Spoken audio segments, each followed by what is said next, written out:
ছাত্র জনতার গণ অভ্যুত্থানের পর ডক্টর মোহাম্মদ ইউনূসের নেতৃত্বাধীন অন্তর্বর্তীকালীন সরকারের ১ বছর পূর্ণ হচ্ছে আজ। ২০২৪ সালের ৫ আগস্ট শেখ হাসিনার সরকারের পতনের পর ৮ আগস্ট শপথ নিয়েছিল অন্তর্বর্তী সরকার। মাঝের ৩ দিন দেশে কার্যত কোনো সরকার ছিল না। গত ৫ আগস্ট জুলাই গণ অভ্যুত্থানের বর্ষপূর্তির দিনে গণ অভ্যুত্থান দিবস উপলক্ষে অন্তর্বর্তী সরকার জাতির সামনে জুলাই ঘোষণাপত্র উপস্থাপন করে।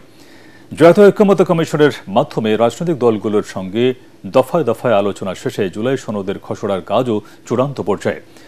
গত ৫ আগস্ট প্রধান উপদেষ্টা ডক্টর মোহাম্মদ ইউনূস ঘোষণা দেন, আগামী জাতীয় সংসদ নির্বাচন ২০২৬ সালের ফেব্রুয়ারিতে অনুষ্ঠিত হবে। এর মধ্যে একাধিক সংস্কার কমিশন গঠন করেছে অন্তর্বর্তী সরকার। সরকারের বিভিন্ন পদক্ষেপের ফলে এবছরের জুন মাসে দেশে সামগ্রিক মূল্যস্ফীতি কমে ৮.৪৮% নেমেছে, যা গত ৩৫ মাসে সর্বনিম্ন। জুলাইয়ে তা বেড়ে ৮.৫৫% হয়েছে। তবে দেশের আইনশৃঙ্খলা পরিস্থিতি স্বাভাবিক করতে না পারার অস্বস্তিতে আছে ইউনূস সরকার। তাই নির্বাচনকে সামনে রেখে এ বিষয়ে বেশি গুরুত্ব দিচ্ছে অন্তর্বর্তী সরকার।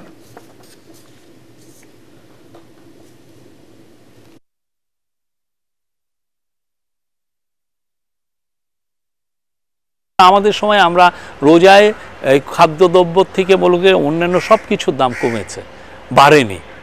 তারপরে ধরেন যে আমরা ইকোনমি আমাদেরকে রেখে গেছে, এটা তো ভয়াবহ একটা বড় রকমের একটা ভূমিকম্প। মানে একটা রিক্টার স্কেলে ৮ যদি ভূমিকম্প হয়, ওইখানে কিছু থাকে না একটা দেশের। সেটাকে নিয়ে এই দেশটাকে একটা লাইনে আনা এবং এখন গ্রোথের দিকে আনা, এটা তো আনবিলিভেবল একটা কাজ। তারপরে আপনি ধরেন স্ট্যাবিলিটি, অনেকে অনেক কথা বলেন। আপনি যেই সমস্ত দেশে বিদ্রোহ মানে এই ধরনের গণ অভ্যুত্থান হয় বা বিপ্লব হয়, ওর পরে অনেক দিন ধরে পলিটিক্যাল ইনস্টেবিলিটি থাকে, স্ট্যাবিলাইজ হইতে সময় নেয়, খুব রিভেঞ্জ কিলিং হয়। গত একটা বছরে আমরা স্ট্যাবিলিটি আনতে পেরেছি। তথাকথিত সংস্কারের কথা বলছেন, এটাও ইম্পসিবল। কারণ মূল জিনিসটা হচ্ছে যে এই যে রাষ্ট্রটা তার যে পুরোটাতে যে ব্যবস্থা, এই ব্যবস্থাতে আপনি রেখে দিয়েছেন। আপনি তো শপথ নিয়েছেন সংবিধানকে রক্ষা করবেন বলে।